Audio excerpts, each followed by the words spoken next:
spiritual spear ritual. The rituals that we spear at. Hello, welcome to the channel. An ego death. Today, the energy is telling me to tell you our egos are important because all they really are is the motion of our energy,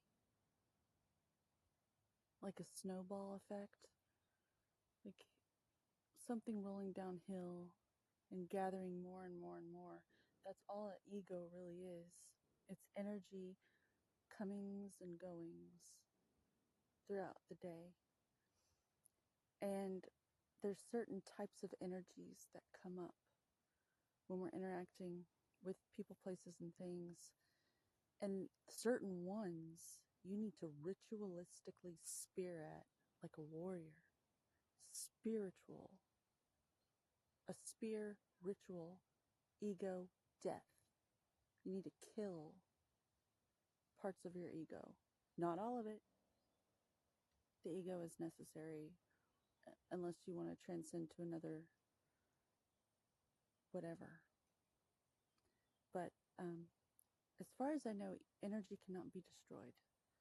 So it's preposterous to get rid of your ego because it's just your energy for a time.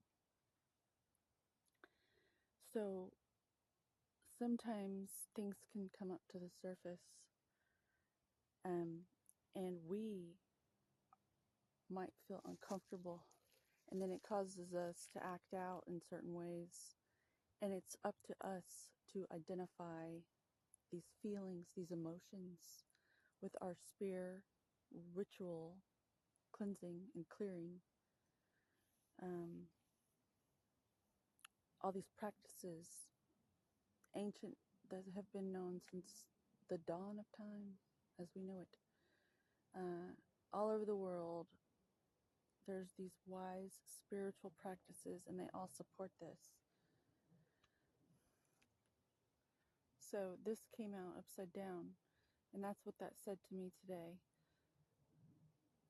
This means you don't want to look at it, or it can mean a lot of things. It can mean that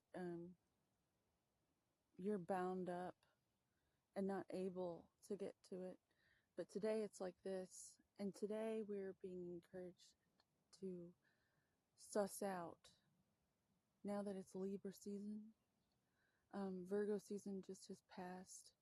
Virgo was the accountant doing an audit of our lives, telling us individually with our insight, our parasite. It's like a pair of insight. It's a pair of eyes on the inside. Virgo, the priestess. It's the conversations you're having with yourself that no one else knows about. That's Virgo, and she just moved into Libra, and that's going to help us balance the scales so that you can spear. You're leaving no stone unturned. and the feet represent spirituality, and that's where all the sharp pointy parts of the swords are in this card. So I'm being encouraged to empower during these times, to keep doing your inner, they say cleansing and clearing all the time in the spiritual community, but I'm activating you now to think of it as like a Spartan spear ritual, the way they used to train, okay? Because we all need to hold space next to one another. In the movie 300, the Persian comes and says, land and water, or water and earth, whatever. And this can be, I'm being shown esoterically in the moment right now that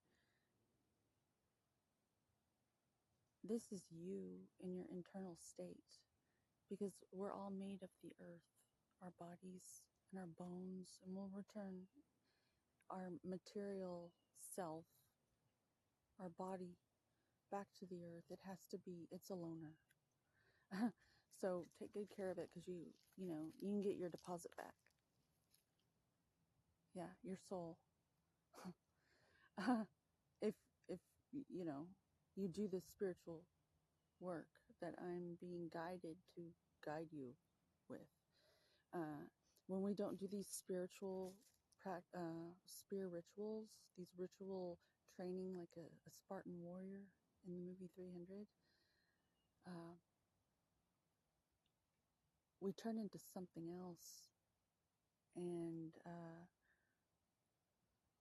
you know, there's spiritual law that supersedes us, that will get us to hold ourselves accountable one way or the other. So you might as well just do the work yourself.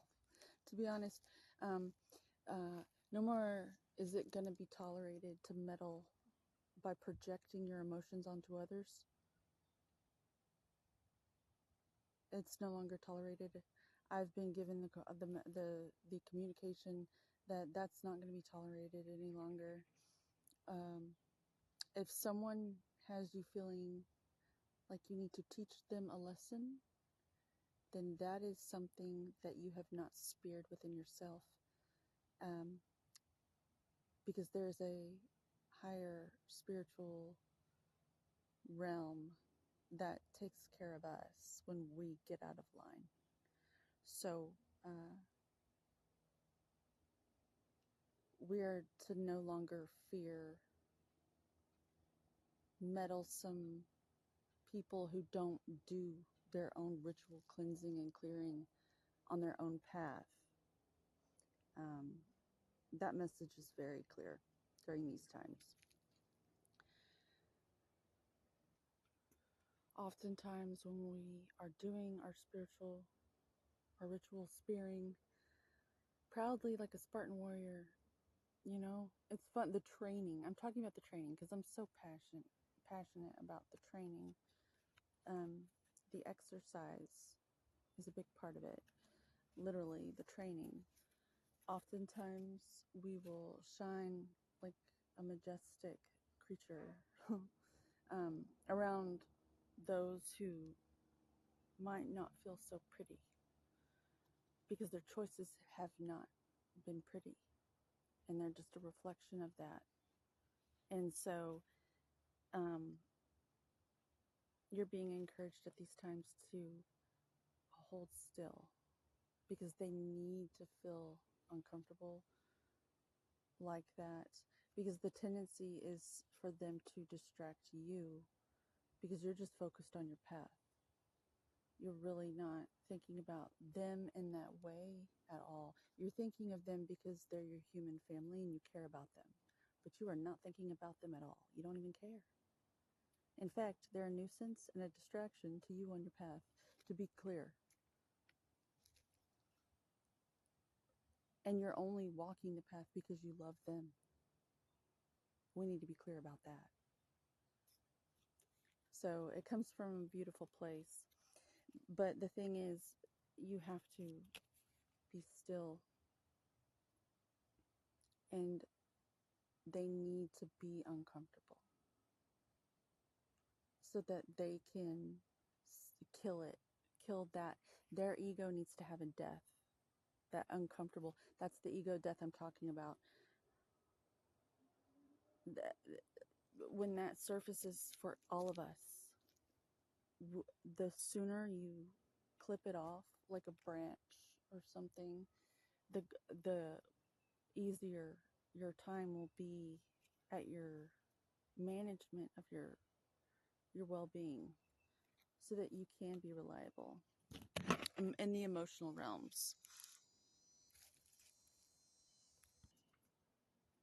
Rebar in the road. Without it, the road will crumble. Our emotional states, our energy states, our ego, our movement, emotion is the rebar to our entire lives.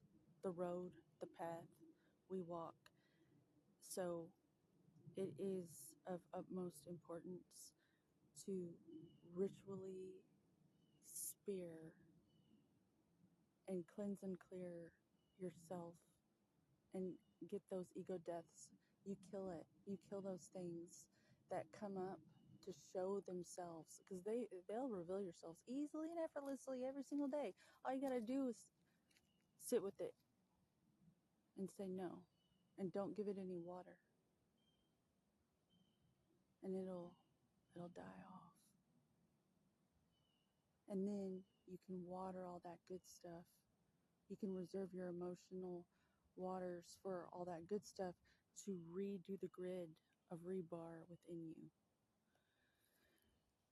Lay those lines of power, restore them so that you can have a strong road and you can maintain good cadence and maintain homeostasis. And then you can have vitality. And then you can be reliable. And then your human family has somebody they can depend on. Bada bing, bada boom. There you go. If we could all just do this during these times, that would be great. Or else something will have to do it for you. And it isn't me. I'm killing it on my own path. So you just ritually spear away. You do your rituals for your own path. My path is my responsibility. Your path is yours. Clear. It's all clear. So with that, this reading is over. Homeostasis to you, homeostasis to me, and together we should all have vitality because it's our birthright. If you like the way I read, consider subscribing and a thumbs up and all that jazz. Do not press the notification bell. When you're ready to see these messages, you'll see them. Have a good day.